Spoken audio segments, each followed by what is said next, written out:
Heavy metal and soul might appear to be two mutually exclusive music genres. However, one musician with a little too much free time by the name of Manuel gagneux has managed to combine them. The resulting musical project, Zeal Ardor, is one of the most unique bands I've ever heard, and I mean that sincerely. Not only is their music great to listen to, but the background behind the music, at least I find, is very interesting. Let's cut to the chase.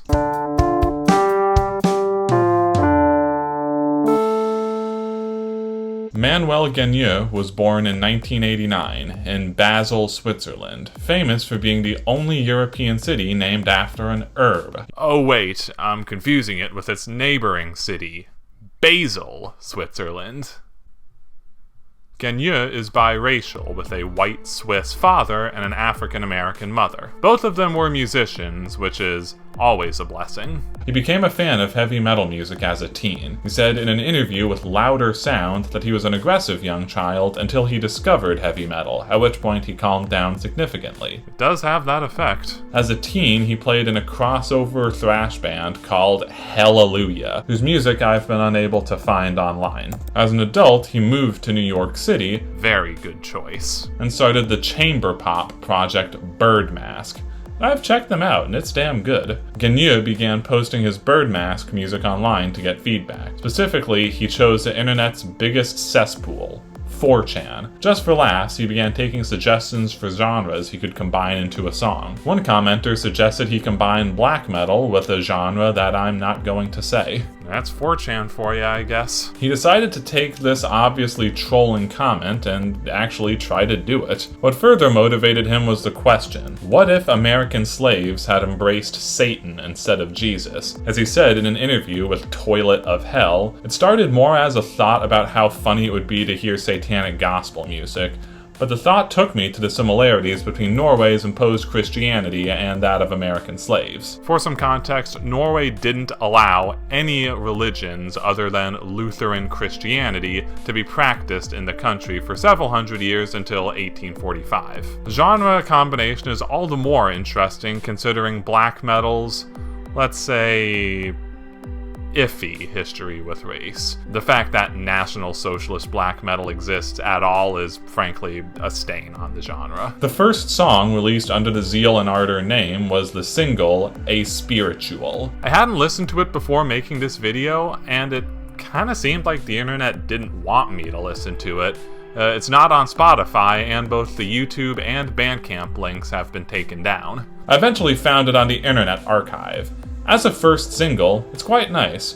There's a great head-bopping rhythm, and the sudden bursts of distorted guitar and black metal screaming serve as great climaxes. Manuel recorded multiple backing vocal tracks himself, and they add a lot of great quality. It sounds like 3 people are singing. Almost every song by Zeal Ardor has this, so from here on out I'm not going to bring it up. A demo album would come out in 2014, and 2 years later, with gagneux still playing all the instruments, the debut album, Devil Is Fine, would come out. The album cover shows Robert Smalls, an American slave who, during the Civil War, freed himself and 17 others by taking over a Confederate transport ship. When talking to The Guardian about the album, gagneux said he was very determined about what he wanted.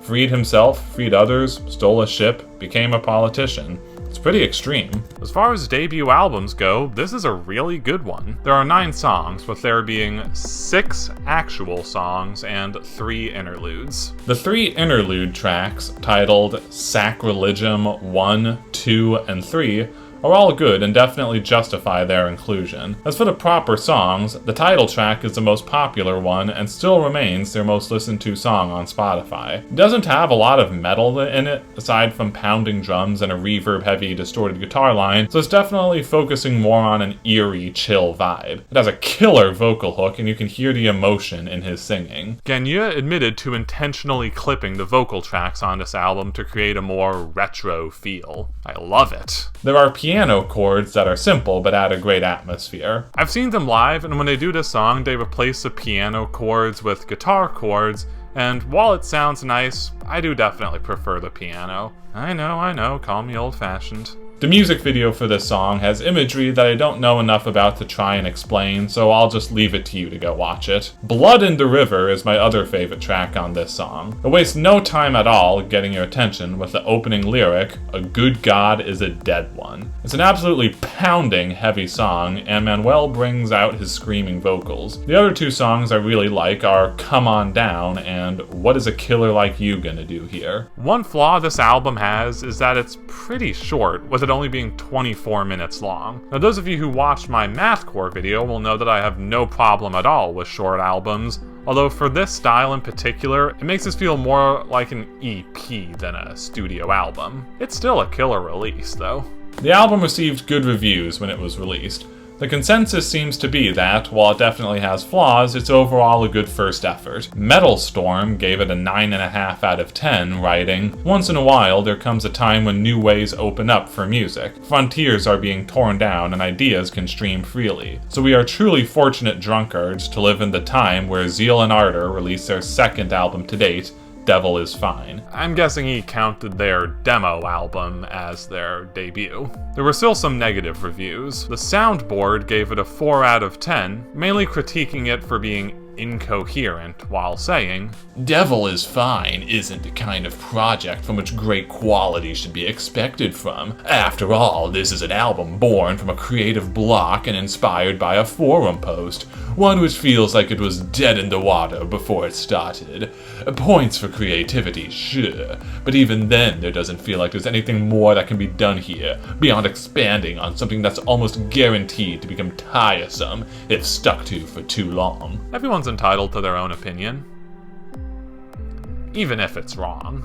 One interesting thing I found out while researching this era of Zeal and Ardor was that Gagneux initially tried to remain anonymous as an artist. According to a really good podcast he did with Craig Reynolds, seriously, go check it out once you're done watching this. This ended when multiple outlets began covering the project and he decided it was time to reveal who he was, rather than go through the effort of trying to keep his identity a secret. He says he doesn't regret revealing his identity, since keeping an anonymous shtick going at that point would require a forced mystique sort of thing, which didn't interest him. Shortly after the album was released, Gagneux decided the time was right to start playing live shows. Having relocated back home to Switzerland at that point, he scoured the local scene for musicians and eventually assembled a 6-person backing band. He still does play all of the instruments aside drums on their studio albums, with the rest just being relegated to live performances. I do think it was a good choice to have 2 members whose job is just to do the backing vocals. After a touring cycle for the album, during which they made headlines for offering to brand their logo onto fans if they wanted free merch,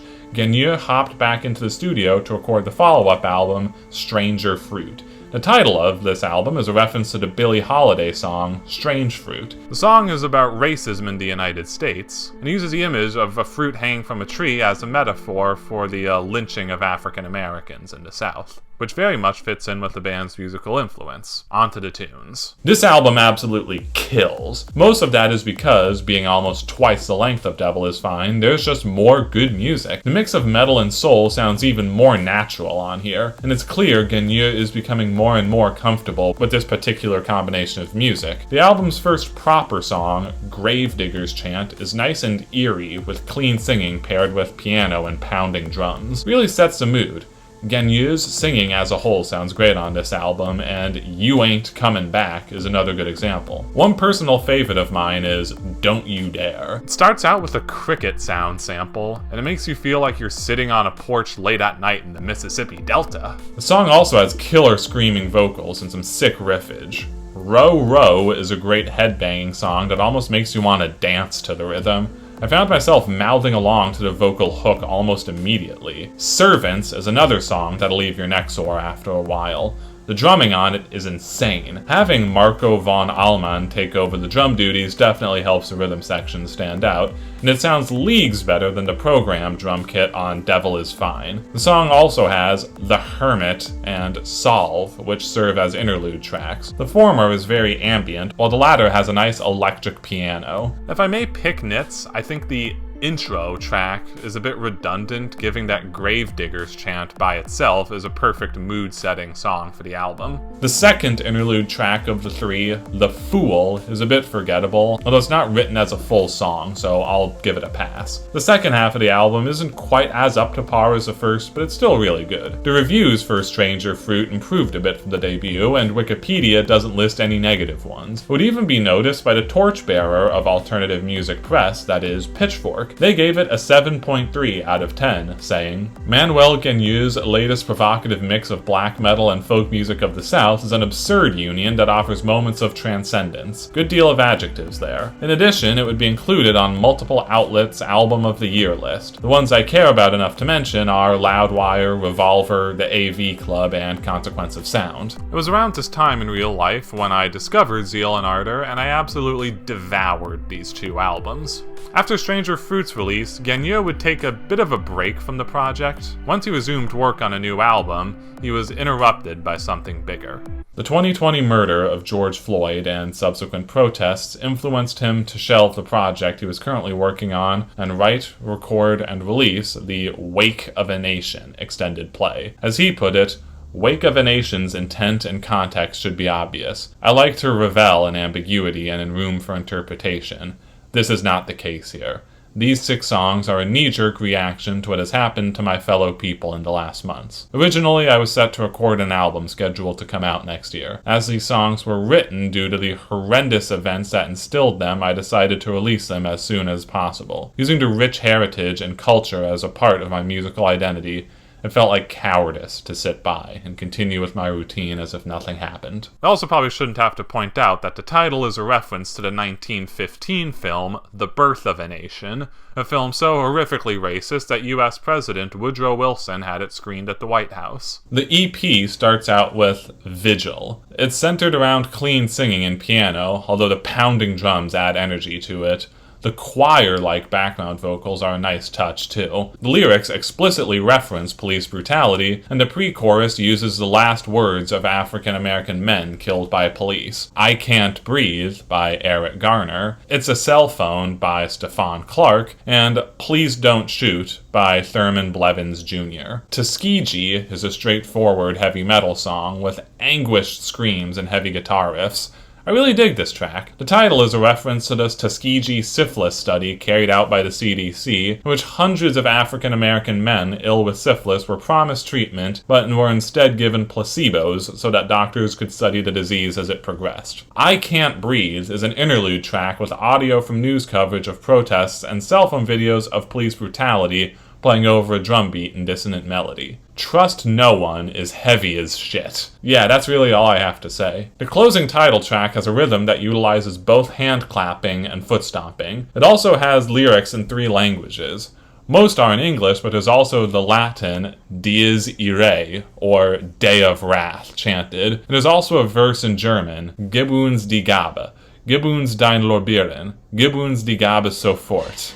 Or, give us the gift, give us your laurels, give us the gift right away. This release is short, but it packs a massive punch, both musically and thematically. Given that it was just an EP, Wake of a Nation wasn't given too much attention by music press. However, the few reviews it got were positive. Album der Woche gave it a 7.9 out of 10, with Niels Baumgarten saying, Mit Rücksichtslosigkeit und Härte vorgehend. Das ist die Definition des Dudens zum Begriff radikal. Passende kann man die Musik von Zeal Ardor kaum beschreiben, wenn man auch noch einen zweiten Teil der Duden-Definition dazu nimmt, gegen die bestehende Ordnung ankämpfend. Denn genau das macht die Band auch mit ihrem neuesten Release, Wake of a Nation. Don't understand that? Too bad, learn German. 2 years later, Gagneux would finish and release the album he put on pause. Deciding to keep things simple, he decided this next album would be self-titled. I'll admit that I hadn't listened to this album before I started doing work on this video. I'm always bad when it comes to listening to new music, and this album came out during a particularly brutal stretch of schoolwork, so I quickly kind of forgot that it existed. Now that I finally listened to it, holy cow. This is by far the heaviest album they've put out. This is also an album with more behind-the-scenes explanations available for me to mention, thanks mainly to the incredibly helpful video extra posted on Apple Music. The opening title track has super heavy, industrial-sounding electronic noises and percussion. Great way to set the tone for the album. Run is the album's first single, and I can see why they chose this. There are pounding drums and palm-muted guitars, and it gets your blood pumping. Gagneux's screaming is amazing on this one. Death to the Holy allows Gagneux to demonstrate his clean singing prowess, and his voice sounds full of soul. There's peaceful piano early on, but later things get nice and heavy with distorted riffage. Immersion is a song that switches back and forth between peaceful electronics and heavier metallic sections. It ends with a peaceful piano. Golden Lyre starts out sounding almost country with its twangy guitar and western-ish singing. Feed the Machine has a great mix of hand-clapping rhythms and programmed electronic drums. Marco von Allman, the drummer on this album, originally programmed the drums a lot faster, but slowed them down due to concerns that they were too fast to replicate live. I Caught You has a nice headbanging riff, but its best asset is having some of the most insane screams and growls on the whole album. Best song on the album, Guter Dämmerung, is just wow. Zeal Ardor's bread and butter is mixing metal music with soul, but this is just a straight-up metal song. The guitar work will make you headbang so much that your neck feels sore for the entire next day. Gagneux's vocals sound anguished. There are clean vocals, but let's be real, this is a showcase for Zeal Ardor's heaviest tendencies. The song title is German for Twilight of the Gods, and was also the title of a movement in a Richard Wagner opera. Referencing Wagner being a favorite of the Nazi regime, Gagneux said, "Wagner was heavily used by not-so-great people in the 30s and 40s in Germany, so I wanted to reappropriate and reclaim Wagner, even though he himself was a huge dick too, but dude wrote brilliant music." The song has lyrics in English, Latin, and German, making it the second such song so far in their discography. The Latin lyrics refer to black gods, while the German ones refer to burning away lies and taking away what is rightfully yours from the gods. The album closer, AHIL, is a soft ambient piece. What I mainly love about it is Gagneux's quote explaining the inspiration behind it. It's like that hopeless, drab, rainy day in Norway, like, my father just got killed by a pack of wolves kind of vibe. I wanted to try and emulate that with synthesizers, as far removed from actual black metal as possible. As has been the trend so far, the self-titled album received positive reviews from music critics. Writing for Kerrang!, Ollie Thomas said, "For a band whose initial mission statement still feels like a dare,